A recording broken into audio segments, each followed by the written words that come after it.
The Galactic Council had ruled the stars for 12,000 cycles. 7 elder races sat in the great crystal halls of Station Voroth, making laws for 1,000 worlds. They believed they knew everything about the universe. They believed they were the most powerful beings in existence. They were wrong.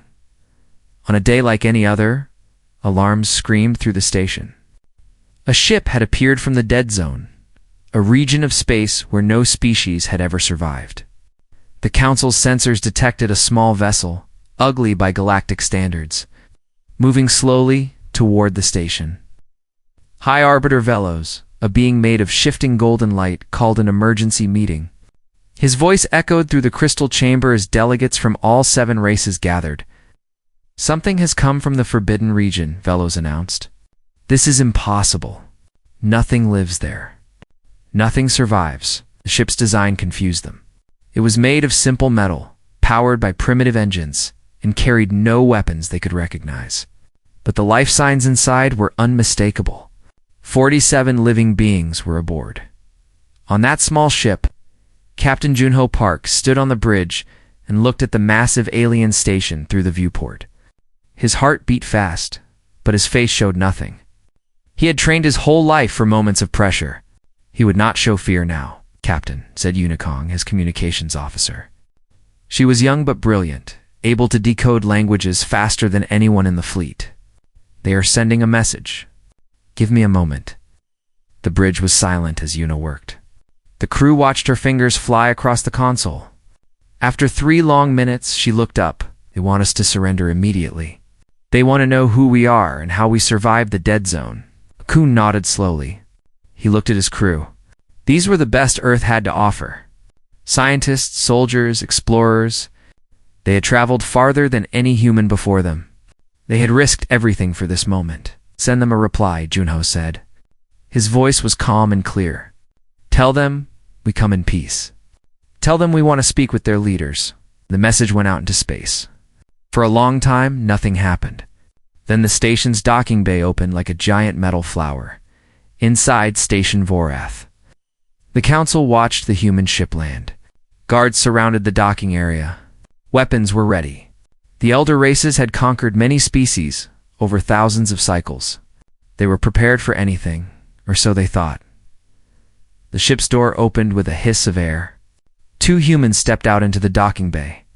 They wore no protective suits. They carried no visible weapons. They walked calmly into the alien atmosphere and breathed it like it was nothing special. Dr. Minho. Right. Beak was a tall man with kind eyes and steady hands. He was humanity's greatest expert on alien biology, though until today, aliens had been only theory. Beside him walked Ambassador Hannah Cho, a woman whose voice had ended wars and started alliances on Earth. She had negotiated with the most difficult humans alive. She was ready for aliens. The guards stepped back in confusion. Every species in the galaxy needed special equipment to survive outside their home atmosphere. Every species needed protection. But these strange creatures just walked forward, breathing the Council's standard air like they had done it all their lives. Velos received the report and felt something he had not felt in centuries' uncertainty. "Bring them to the Council chamber," he ordered. The walk through Station Voroth was long. Minho and Hannah saw wonders beyond imagination. Crystal walls that sang with light. Floors that flowed like water. Beings of every shape and color moving through corridors designed for 100 different body types and everywhere. Aliens stopped to stare at them. The Council chamber was the heart of the station. A vast dome of living crystal held the seats of the 7 elder races. Light filtered down from above, making everything glow with soft colors. In the center was a platform where those who sought the Council's judgment would stand. Minho and Hannah walked to that platform. Around them, the most powerful beings in the galaxy watched in silence. Velos spoke first. His voice filled the chamber like music. "You have come from the dead zone. No species has survived that region in recorded history. You breathe our atmosphere without protection. You walk without fear before the Council. Explain yourselves." Hannah stepped forward. She had practiced this moment in her mind 1,000 times, but nothing could truly prepare someone to speak for all of humanity.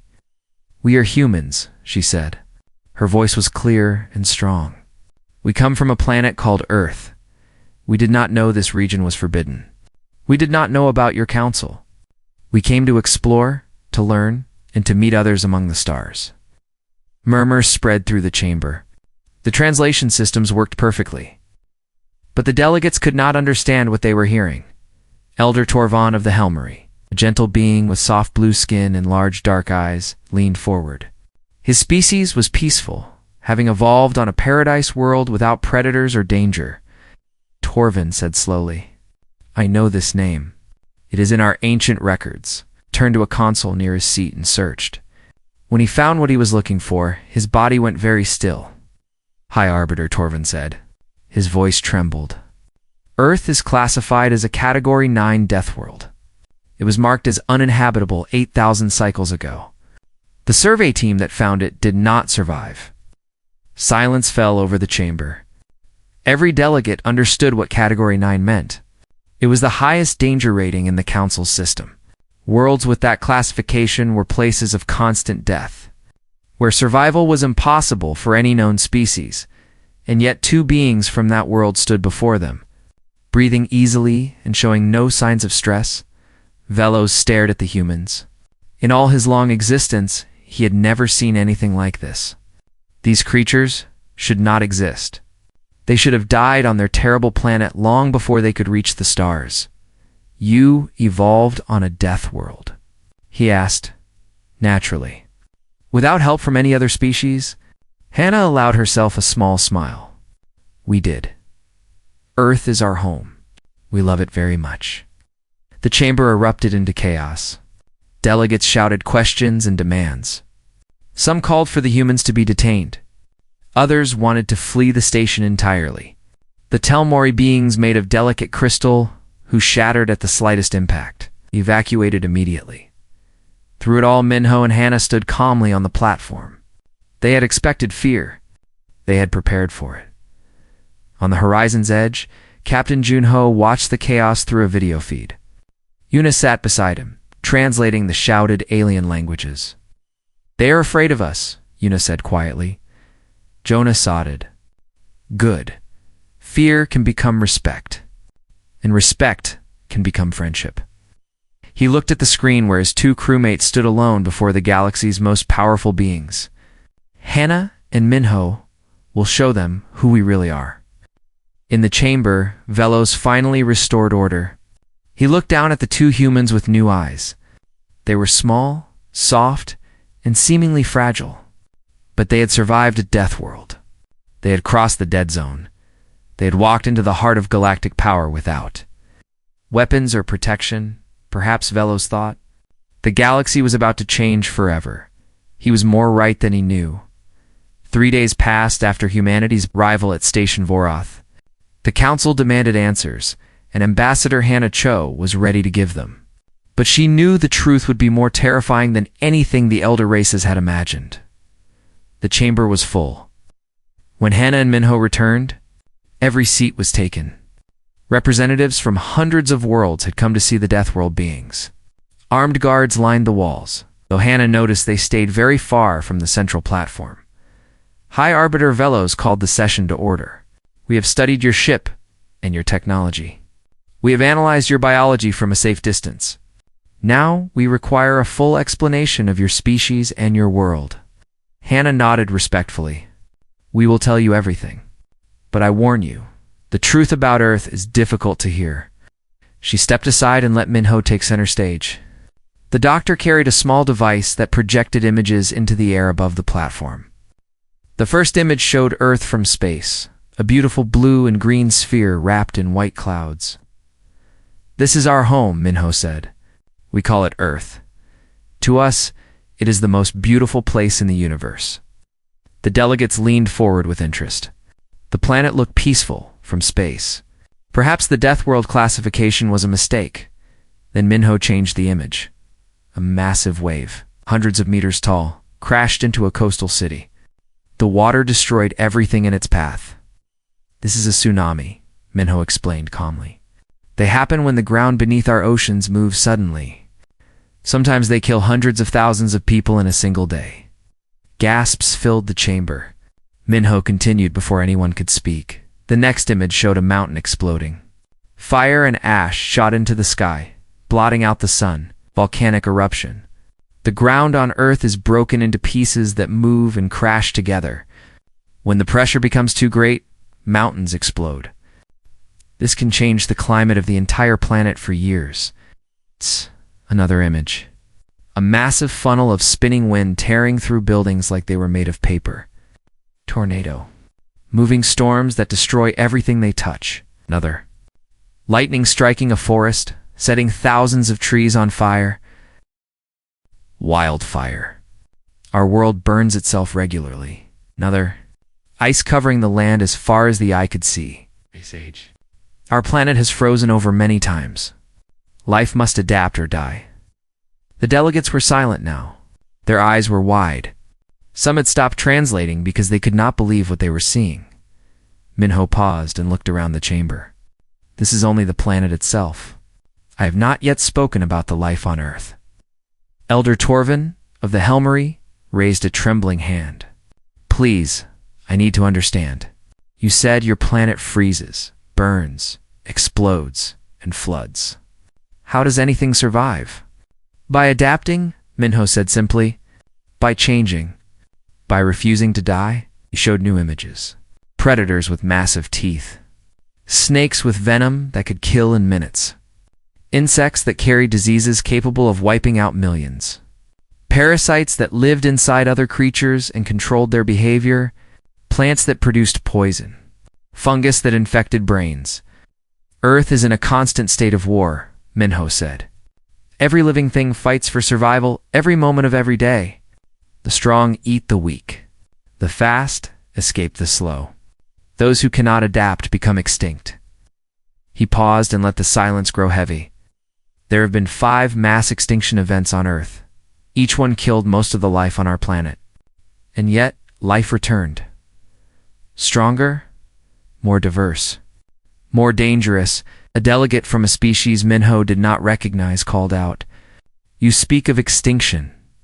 How did your species survive such events?" Minho smiled. It was not a comforting expression. We are humanity's greatest weapon. We are what Earth created to survive everything. Our bodies are designed for endurance. We can survive injuries that would kill most species. Our bones heal stronger after they break. Our immune systems learn and remember every disease they defeat. He showed an image of a human skeleton. We have redundant organs. We can lose parts of ourselves and continue living. Our brains can adapt after damage and find new ways to function. Another image showed a human running. Most predators use speed or strength to catch their prey. Humans use time. We are persistence hunters.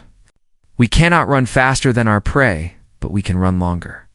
We follow animals until they collapse from exhaustion, sometimes for days. We simply refuse to stop. The chamber had grown very quiet. Minho noticed that many delegates had moved their chairs away from the platform. But our greatest advantage, Minho continued, is our mind. We are creative beyond measure. We solve problems by thinking around them. We build tools to overcome our physical limitations. We pass knowledge from generation to generation. So each new human begins with the wisdom of all who came before.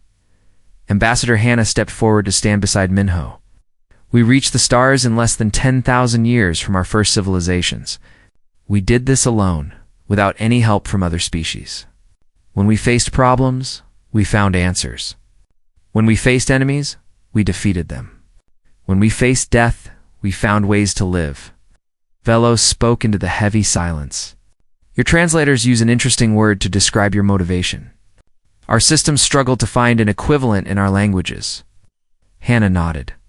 The word is spite. Explain this concept. Hannah thought for a moment. When the universe tells us we cannot do something, we do it anyway. When death comes for us, we fight back out of pure refusal. We survive not just because we want to live, but because we refuse to give the universe the satisfaction of killing us. The chamber remained silent. The delegates looked at each other, at the images still floating above the platform, at the 2 small beings who had walked out of a death world and crossed the dead zone. Warlord. Korath of the Vexani leaned forward in his great chair.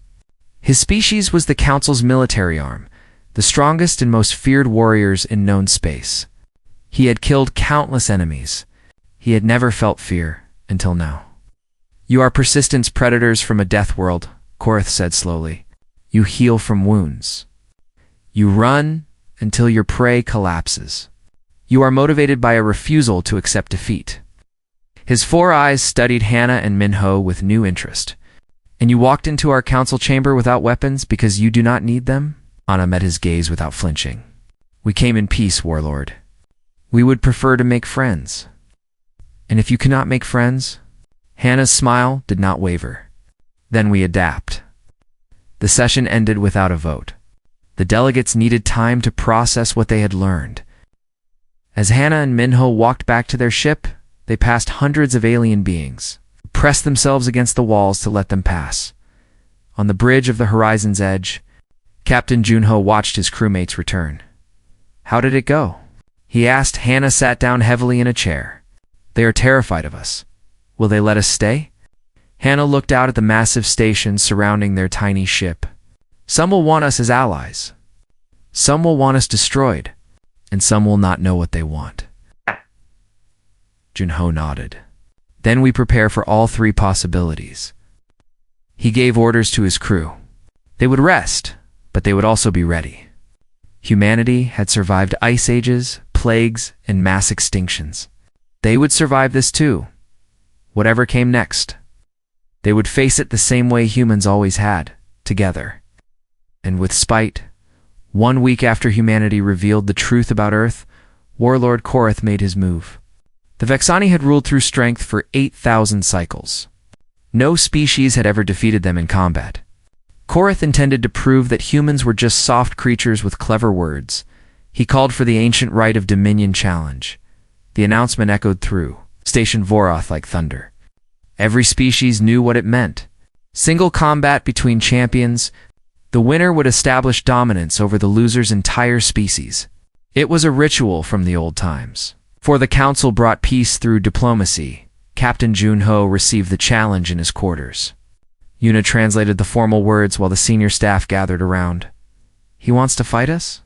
Lieutenant Taiwu Shin asked. Taiwu was the security chief, a compact man with quick eyes and hands that never stopped moving. He had been a soldier for 15 years before joining the space program. "Not us," Yuna said. "1 champion from each side. If we refuse, we lose all standing with the council. The challenge cannot be denied without admitting weakness." Ambassador Hannah shook her head. "This is a trap. The Vexani are the most dangerous warriors in the galaxy. Their champion has killed 60 challengers. Then we should probably accept," Junho said calmly. Everyone stared at him. "Captain, with respect, this is madness," Minho said. "I have studied Vexani biology. They are 3 meters tall, covered in natural armor, and have 4 arms with claws that can cut through metal." Ow. "What else?" Minho hesitated. "They are ambush predators. Their bodies are designed for short, explosive attacks. Maximum violence and minimum time." Taiwu suddenly smiled. "How long can they fight?" "Excuse me?" "Sustained combat. How long before they tire?" Minho understood. His eyes went wide. "Perhaps 30 to 40 minutes at full intensity. They evolve to kill quickly. Extended fights exhaust them." "Captain, I volunteer as humanity's champion." Hannah grabbed his arm. "You cannot be serious. Did you not hear what Minho said? Claws that cut metal for arms. Natural armor." Taiwu gently removed her hand. "Ambassador, I ran my first marathon when I was 16. I have completed 12 since then, including 1 through a desert. I once chased a suspect on foot for 14 hours before he collapsed." He looked at Minho. "How long is the challenge?" "No time limit," Minho said slowly.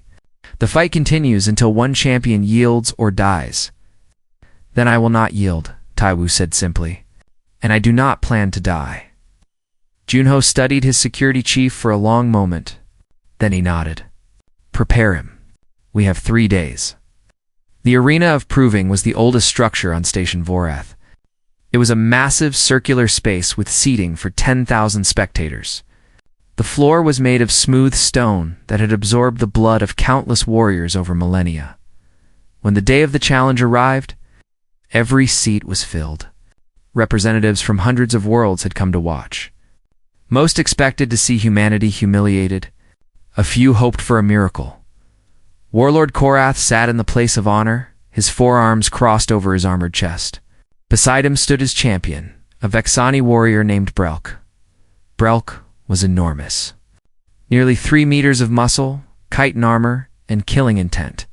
His claws had been sharpened until they gleamed. His 4 eyes tracked every movement in the arena. He had killed 60 challengers and never received a serious wound.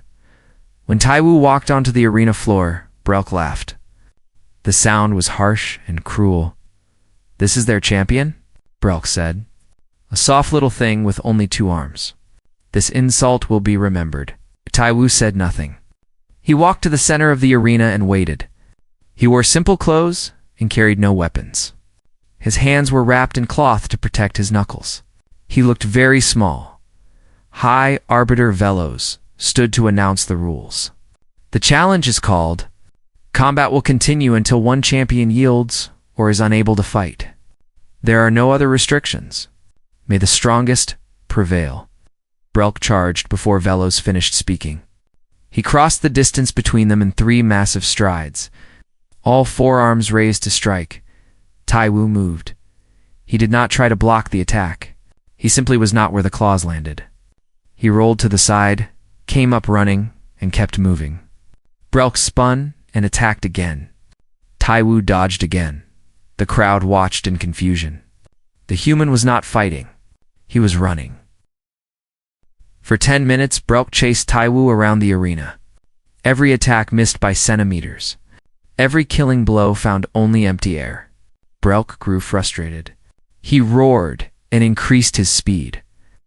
Throwing himself at the tiny human with all his strength, Taiwu took a glancing blow to his shoulder. The claw cut through his flesh like paper. Blood sprayed across the stone floor. The crowd cheered. Finally, contact. But Taiwu did not fall. He did not even slow down. He continued moving, circling, forcing Brelk to chase him. 20 minutes. Brelk's breathing became heavy. His attacks grew slower. The Vexani were designed for quick kills, not extended hunts.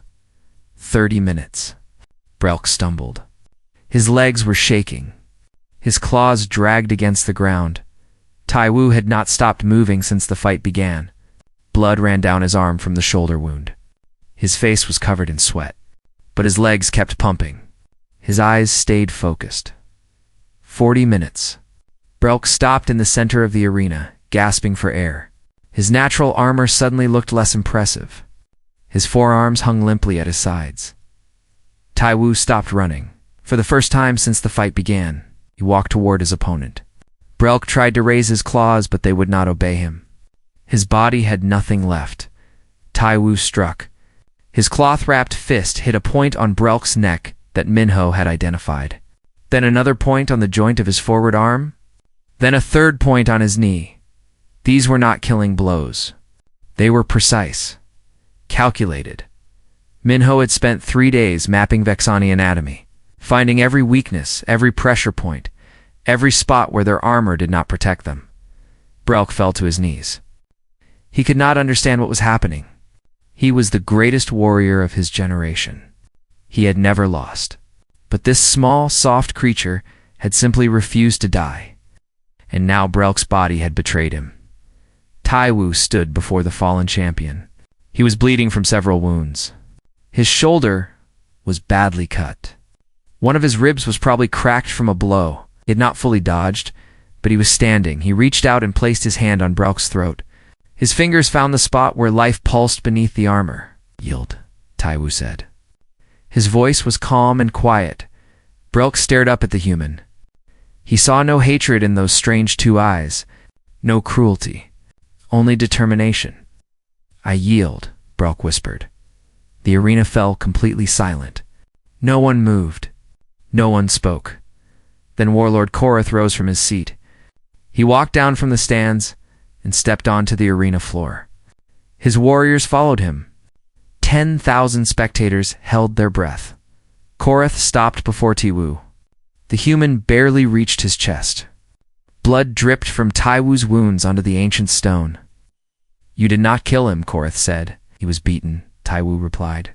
"There was no need." Korath studied the small human for a long moment. Then he did something that shocked every witness in the arena. He knelt. His warriors knelt behind him. Every Vexani in the arena lowered themselves before the bleeding, battered human who had refused to die.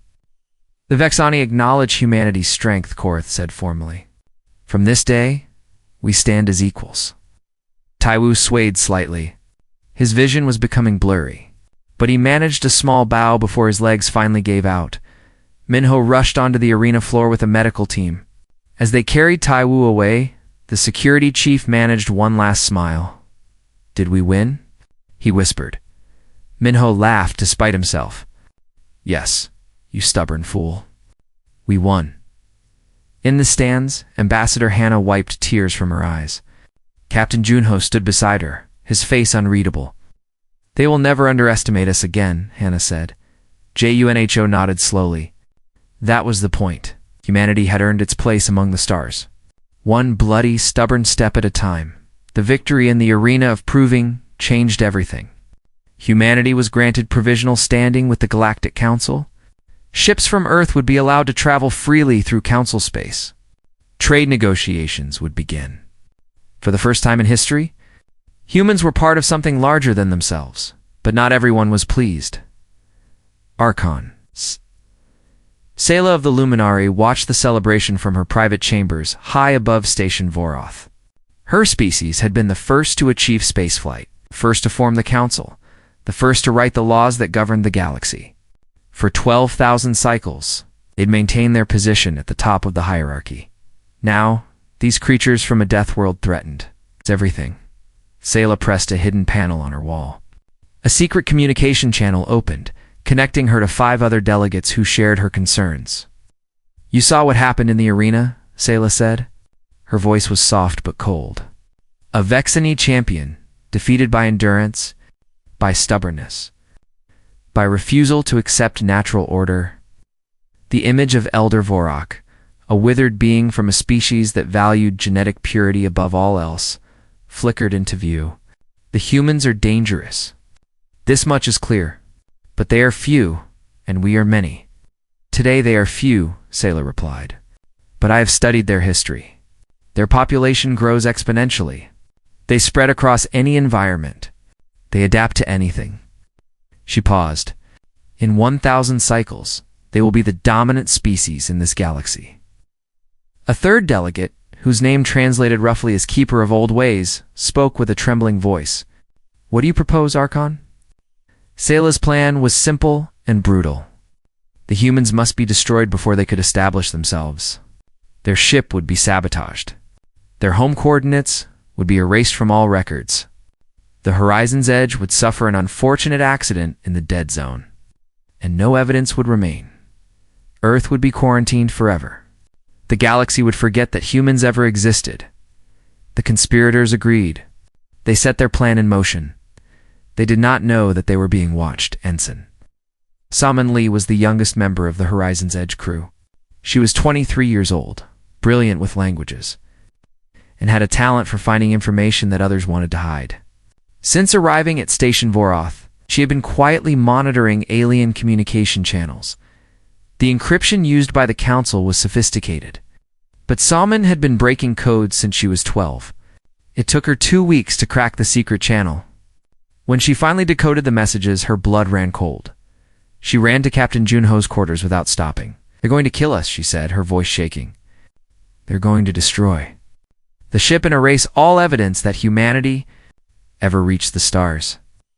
Junho listened as Salmon explained what she had found: names, dates, methods. The conspirators had been careful, but not careful enough.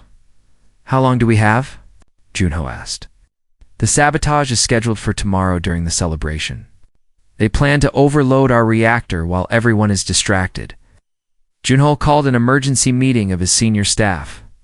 Hannah, Minho, Unitaiwu, still recovering from his wounds, and Salman gathered in the captain's quarters. "We have a choice," Junho said. "We can try to escape, take the ship, and run before they can sabotage us. Find our way home and warn Earth. Let them win," Hannah said bitterly. "Or," Junho continued, "we can fight. Expose the conspiracy. Trust that there are enough fair-minded beings on the council to support us." "That is a significant risk," Minho said. "We do not know how deep this conspiracy goes. For all we know, the entire council supports our destruction." Taiwu shifted painfully in his chair.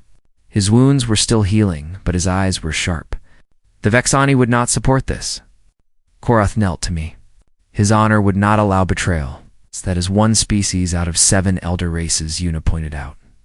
Juna looked at each of his crew members in turn. These were the people who had followed him across the stars.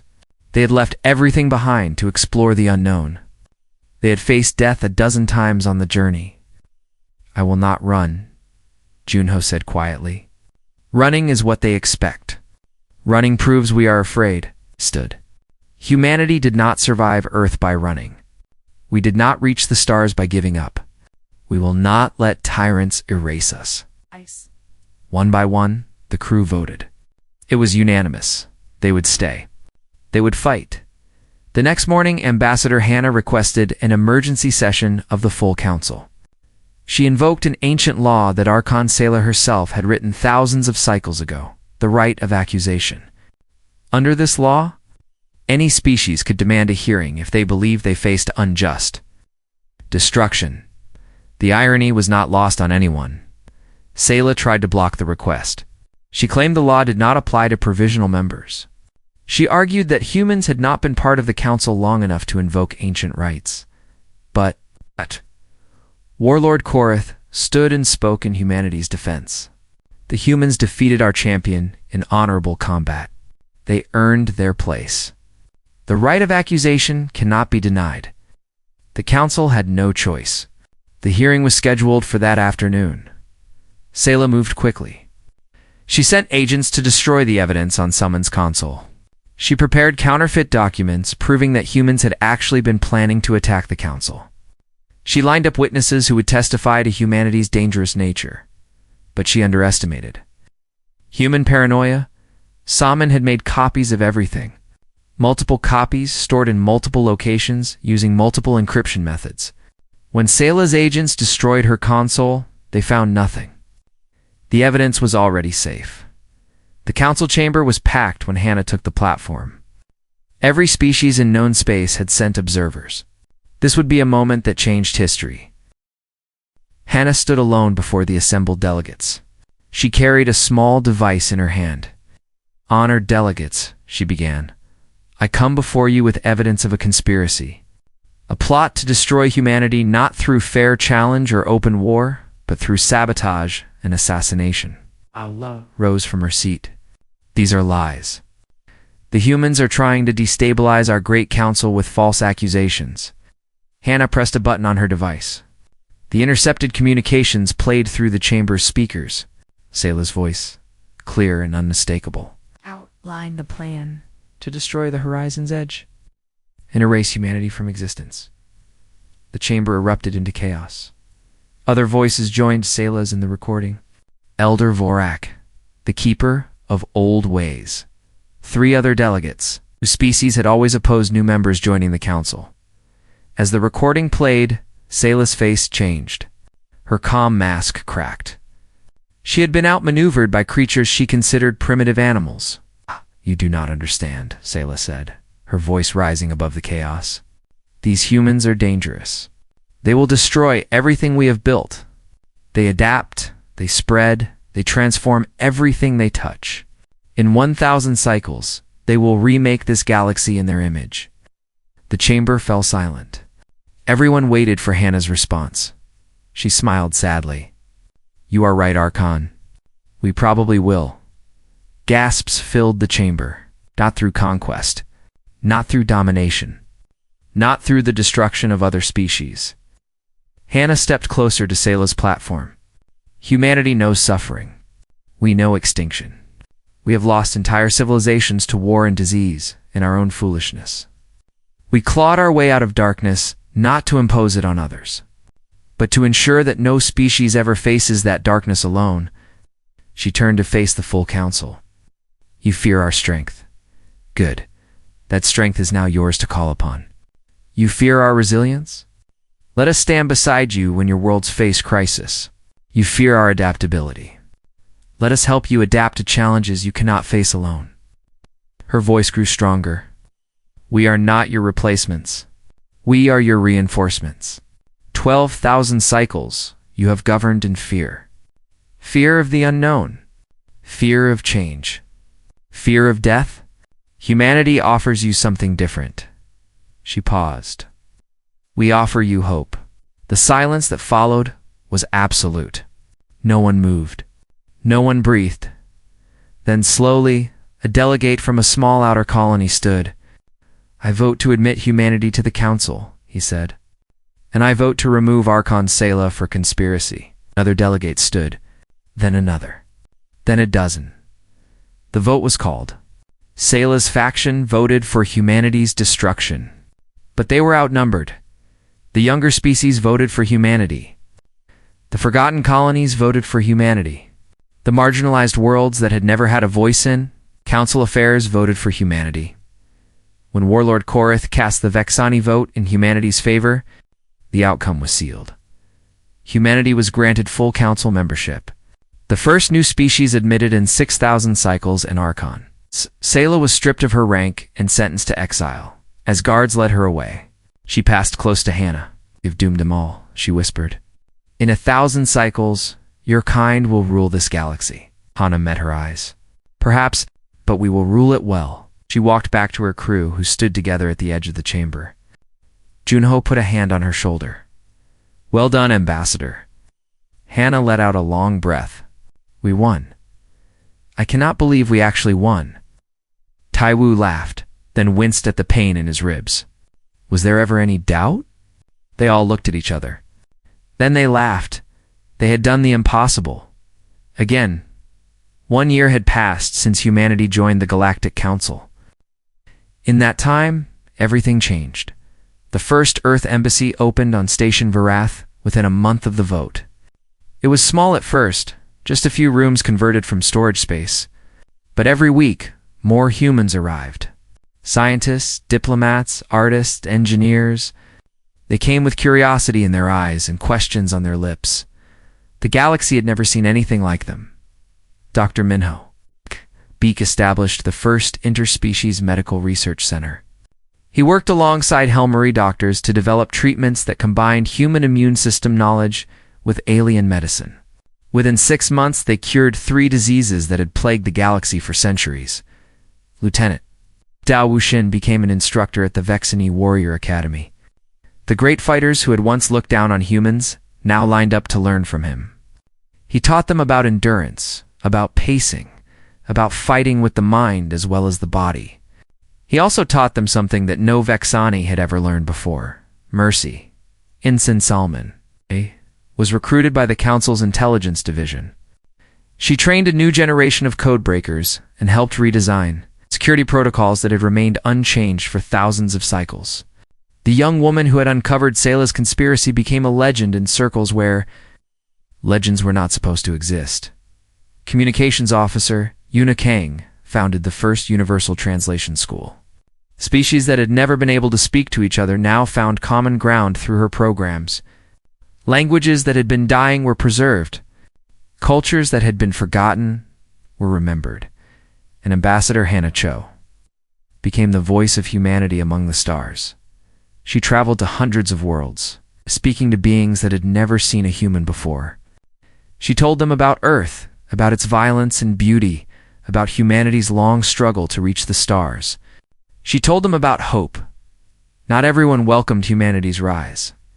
Archon Sela's faction still existed, scattered across the galaxy, whispering warnings about human dominance. Some species refused to trade with Earth. Others closed their borders entirely. But for every door that closed, 2 more opened. The Vexani became humanity's closest allies. Warlord Korath and Captain Junho met regularly, developing strategies for mutual defense. The warriors who had once planned to destroy humanity now considered them brothers in arms. The Helmry, gentle beings who had never understood violence, found in humans something unexpected. They saw a species that had survived through conflict but yearned for peace. They saw warriors who chose mercy when victory was certain. They saw hope, even the Orvani. The beings of shifting light who had governed the council for 12,000 cycles began to change. High Arbiter Velos invited Hannah to address the Orvani homeworld. It was the first time an outsider had ever spoken there. "We feared you," Velos admitted afterward. "We still fear you in some ways. But fear can be the beginning of understanding." Hannah nodded. "On Earth, we have a saying. The things we fear most are often the things we need most." Velos considered this. "Your species is very strange, Ambassador." "We know," Hannah smiled. "We consider it our greatest strength." Now 1 year after everything began, the Horizon's Edge prepared to return home. The small ship that had crossed the dead zone alone would travel back to Earth escorted by the first Galactic Diplomatic Fleet. 12 ships from 12 different species followed the human vessel. It was a statement, a declaration. Humanity was no longer alone. Captain Junho stood on the observation deck watching the fleet take formation around his ship. Hannah joined him, carrying 2 cups of coffee from the ship's galley. "Real Earth coffee," she said, handing him one. "I saved it for a special occasion." Gunho took a sip and closed his eyes. For a moment he was not a captain or a diplomat or a representative of his entire species. He was just a man who missed home. "What happens when we get back?" he asked. Hannah looked out at the stars. "Everything changes. Earth will never be the same. Humans will spread across the galaxy, mixing with other species, building new things, making new friends and new enemies. Are you worried?" Hannah considered the question. "Sayla said we would reshape the galaxy in our image. She meant it as a warning. But I think she was wrong about what our image is." "What do you mean?" "She saw us as conquerors, as predators who would devour everything in our path." Hannah shook her head. "But that is not what we are." "Not really." Junho waited. "We are survivors," Hannah continued. "We are adapters. We are the species that looks at impossible odds and says, 'Let me try anyway.' We are the species that builds bridges across canyons and boats to cross oceans and ships to reach the stars. We do not conquer. We connect." She turned to face him. "That is what we will bring to the galaxy. Not domination. Connection. Not fear. Hope." It was a rare expression on his usually serious face. "You should give speeches more often, Ambassador." "I plan to. Many, many speeches." She laughed. "The galaxy will be very tired of my voice." Behind them, the door opened. Tiwu walked in, moving carefully. His wounds had healed, but he would carry scars for the rest of his life. He wore them proudly. "We are ready for the jump to hyperspace," he reported. "The fleet is in formation." Gunho nodded. "Signal all ships. We go home." The Horizon's Edge led the way. 12 alien vessels followed, each one carrying representatives from species that had never visited Earth before. They would see the blue oceans and green forests. They would breathe the air that had shaped humanity. They would understand, perhaps for the first time, why humans were the way they were, and then the real work would begin.